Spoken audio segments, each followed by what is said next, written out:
Pagkatapos pakinggan ang Tagalog performances nila Russell, James at Seth, na kumpleto na rin ng superstar judges ang top 20 boys. Congratulations! Mapayapa ang ating deliberation sa sa top 20. Wala tayong masyadong discussion. Pare-pareho rin pala tayo ng choices. Correct. Now, it's time for us to divide these 20 guys into 4 groups. Acoustic, ballad, pop, and R&B. Ihanay na natin kung sino yung mga para dyan. Ikaw, ano yung gusto mong unang buuin natin since ikaw ang pinakabonggang singer dito? I think ballad, mas easy for us to choose. Yan ang unahin natin. Sino gusto mo ilagay sa ballad? Isama sa ballad. Dara, meron kang suggestion?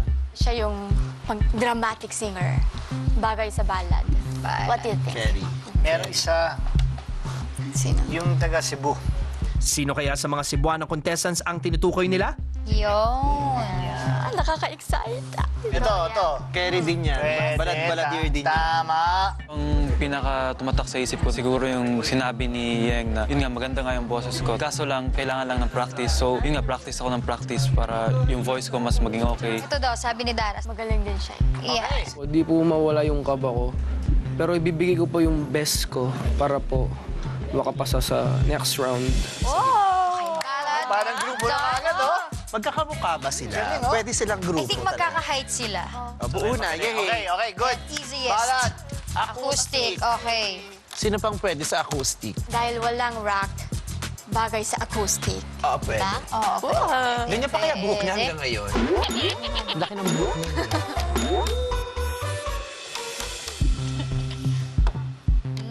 Carry siya sa acoustic eh.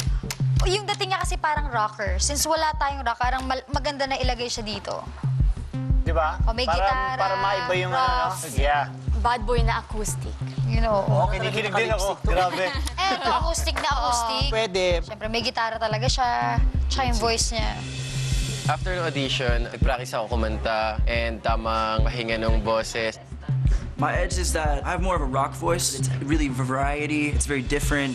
Okay, pop and R&B. Magkaka-age Oo, ito. 19, 21, maganda 20. Sabi ni Dara, magkaka-age nga sila. Ayun, 19 tsaka 21. I'll hug you. It's okay. Pop! Sinong gusto niyo sa pop? Yun, pop na pop yan. Ito, quiet to eh. Quiet to eh. Quiet. Yes. Pag pop, hindi necessarily kailangan talaga sobrang galing sumayaw, di ba? Ano ba yung sabihin ng pop? Popular song. Ikaw to singer, ano yung pop? Ano ba yung pop? Ano ba yung pop? Kasi iba rin eh. Sometimes I hide. Ganun yung pop, Ako diba? sinusumpong na lang si Dara. Sumayaw na si Dara. Naku, ayan lang, magdaka yung lahat. Yan. Ayan. Yan. Pop. Quiet siya. Bagay yan sa pop music. Confident naman ako kasi ngayon hinahanap nila Pinoy, boy band superstar, Pinoy tayo at may tiwala tayo sa boses natin. Mabuti pa ilagay na natin siya dyan sa pop para makumpleto yung 5 yan. Magandang decision making yan, ha? Oo, mabuti nga naisip mo yan. Naku, isa na lang natitira R&B, tapos may 5 pa. Saan kaya natin sila ilalagay? Oo nga, saan kaya? Sa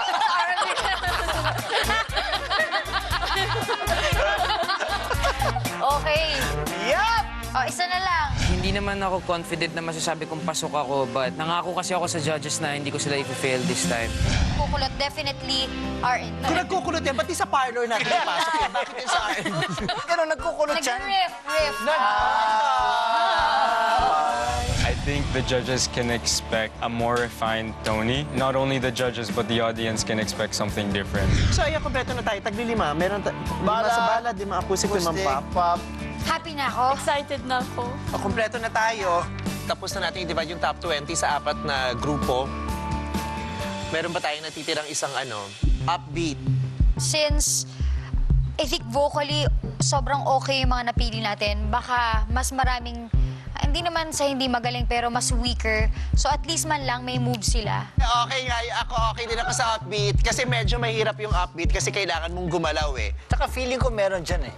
Merong aangat ulit dyan na, maiiba yung ihip ng hangin. Ang saka lang, work together, parang do good there.